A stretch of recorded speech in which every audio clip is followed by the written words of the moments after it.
BRS Congress కలిసి తెలంగాణను అప్పుల కుప్పగా మార్చాయని మండిపడ్డారు కేంద్ర మంత్రి బండి సంజయ్. అవినీతి, అప్పులు, దోపిడీ చేసిన రెండు పార్టీలు ప్రజల చేతికి చిప్పలు ఇచ్చాయన్నారు. బీఆర్ఎస్ 8 లక్షల కోట్ల అప్పులు చేస్తే కాంగ్రెస్ 2 లక్షల కోట్లు చేసిందన్నారు.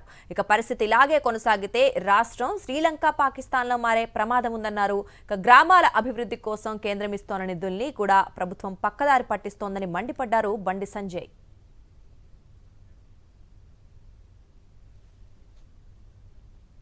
ఆర్థిక శాఖ మంత్రి గారే గత ప్రభుత్వం 8 లక్షల కోట్లు అప్పు చేసింది.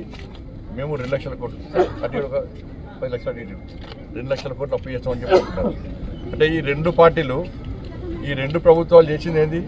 అప్పులు, దోపిడీ, అక్రమాలు, అవినీతి తప్ప ఈ రెండు పార్టీలు చేసింది ఏం లేదు.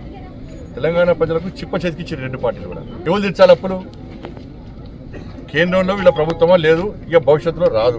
ఇలా తెలంగాణ సమాజం ఒక్కొక్క ఇంటి నుంచి ఇంత అమౌంట్ మాకు ఇవ్వండి అప్పులు తీర్చడానికి అని అడుక్కునే పరిస్థితి వచ్చింది. శ్రీలంకలో గిట్నే అయింది.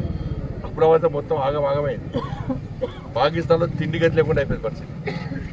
వాళ్ళు తెలంగాణ రాష్ట్రం కూడా గదే పరిస్థితి అయ్యే ప్రమాదం ఉంది. కేంద్రం నిధులు ఇస్తే చేస్తున్నారు, వీళ్ళు దారి మళ్ళిస్తున్నారు. ఇవాళ 14th ఫైనాన్స్ 15th ఫైనాన్స్ పైసలను గ్రామాల అభివృద్ధి కోసం ఇస్తే కరెంటు బిల్లు కడుతున్నారు, వాటితోని లేబర్ జీతాలు ఇస్తున్నారు.